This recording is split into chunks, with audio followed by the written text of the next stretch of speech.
Bonjour, je fais cette vidéo pour deux raisons. La première, vous expliquer que les avis vérifiés sur internet, c'est pas fiable du tout, malgré que ce soit sur des sites d'avis professionnels.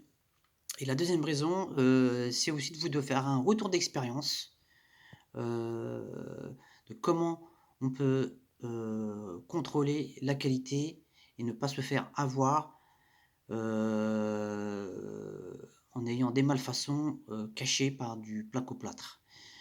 Donc c'est une société qui est basée dans le 91 et on va voir comment elle a essayé ou elle a manqué à ses engagements de conformité vis-à-vis du système qu'elle proposait et qu'elle a vendu très cher. Donc il s'agit du système Optima. C'est un système sur ossature avec de l'isolation 220 et des plaques de BA13 et un pare-vapeur. Donc je vais un peu vous montrer certaines choses. Donc allez sur internet, si vous avez un autre système, n'hésitez pas à y aller sur internet pour comprendre comment ça fonctionne et qu'est-ce que vous devez contrôler, surtout les points singuliers qui sont souvent, très souvent négligés. Alors, ceci, c'est la liste base qui se place en bas. Vous voyez, à l'instance de pose bien particulier, il faut faire très attention. La fourrure qui en haut vient se clipser et l'aile droite vient sur la partie pleine de la fourrure, donc plat sur plat. Voilà. Vérifiez les espacements des fixations et les espacements, pardon, des fourrures, hein, tous les 60, tous les 40. Donc quand vous êtes sur le chantier, vérifiez ça. L'aplomb et les points singuliers autour des ouvertures. Donc là, on ne le voit pas très bien, mais c'est bien expliqué à un moment donné. Ces fixations-là, les fixations qui sont jaunes, qu'on voit, qui maintiennent les fourrures verticales, ici, le long des ouvertures des portes, doivent être au plus près du dormant, du cadre, si vous voulez, de la porte ou de la fenêtre, pour pouvoir fixer, maintenir la fourrure qui est en place. Parce que souvent, ici, on est en présence d'un montant.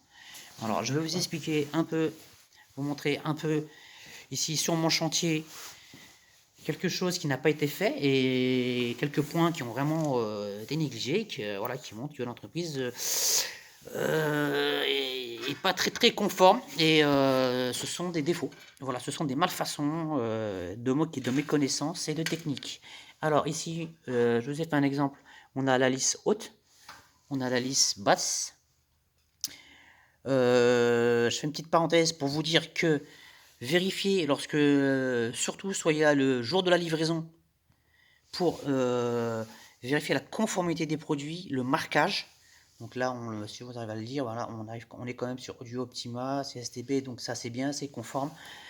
Le type Mirac, le pare-vapeur, la marque du pare-vapeur, que ce soit bien de l'ISO-vert, le type de pare-vapeur aussi, etc.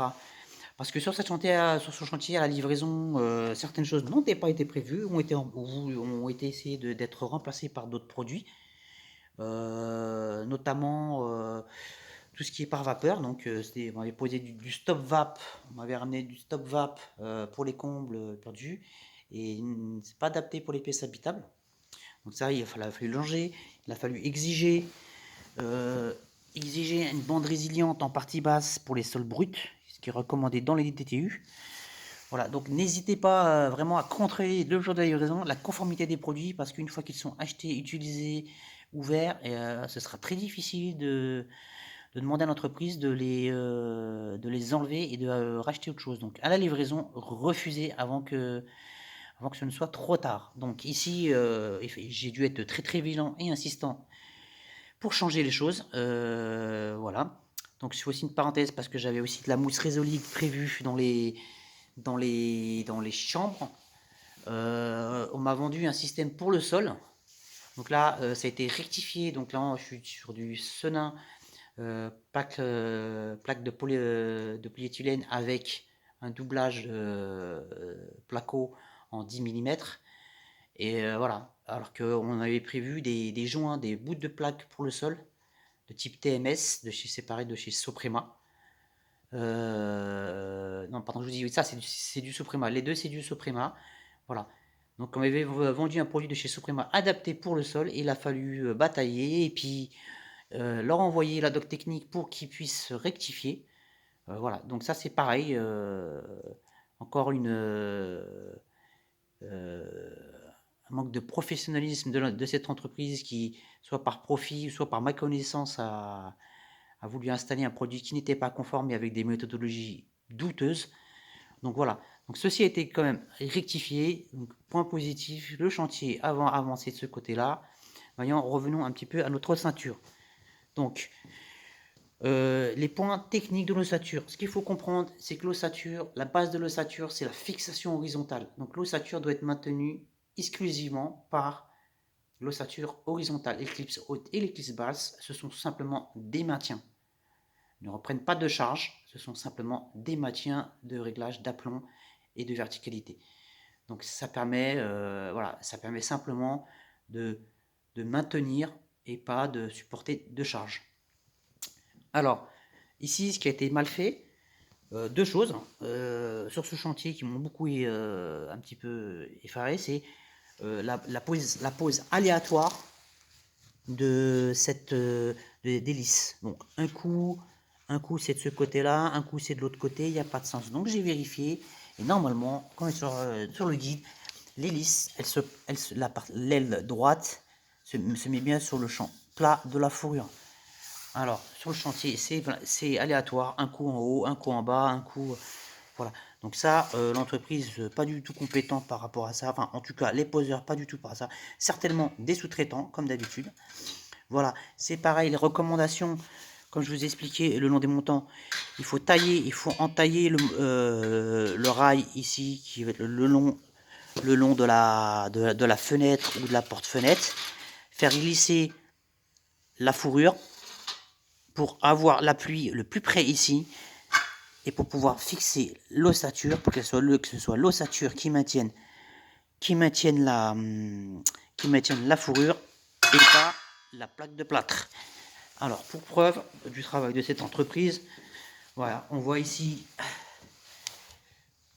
on le voit bien, la lisse est posée à l'envers.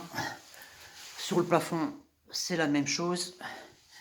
La jonction des, comme je vous dis, le long des fenêtres, pas respecté. Ils auraient dû entailler ici et prolonger la fourrure jusque là.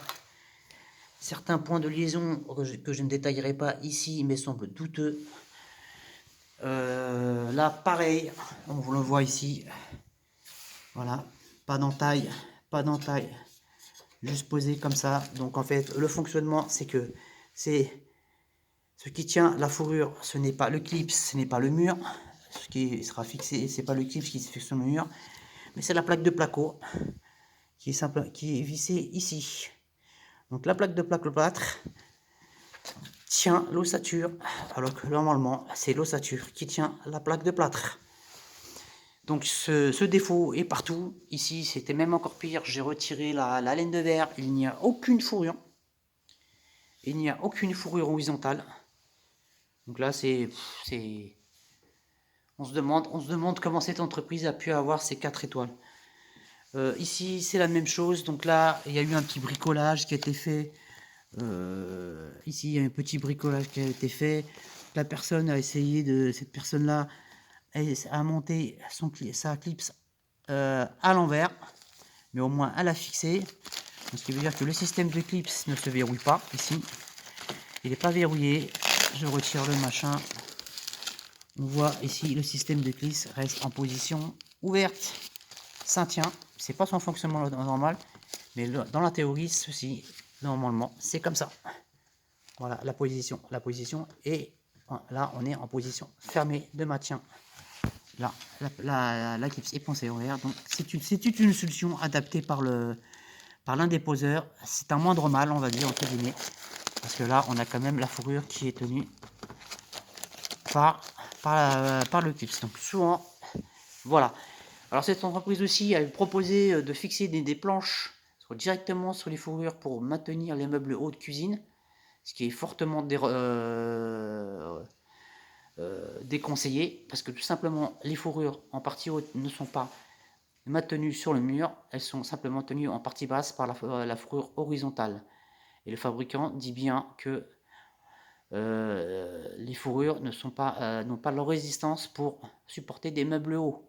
Donc ce qui est recommandé dans le guide de chez Optima, c'est de fixer directement des points de fixation sur le mur et une planche qui va venir reprendre les charges des meubles hauts. Voilà. Donc n'avalez pas tout et n'importe quoi sur Internet. Faites-vous une culture, contrôlez, allez sur votre chantier. Peut-être ne le faites pas devant les ouvriers. Allez le soir.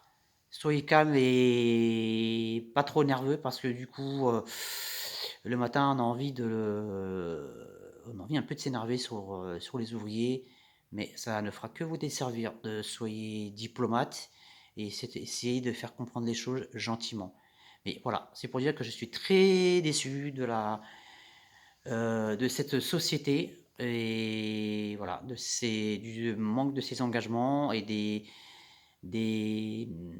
comment dire, des tentatives de gains dérisoires sur les matériaux euh, qui ne sont pas adaptés, qu'ils ont essayé de poser, ils ne sont pas adaptés, notamment dans la pose. Ici, j'ai eu de la pose horizontale de plaques de plâtre, jamais vu de ma vie, tout simplement parce que les rails, après constatation, les fourrures horizontales n'ont pas l'espacement, ont été mal espacées.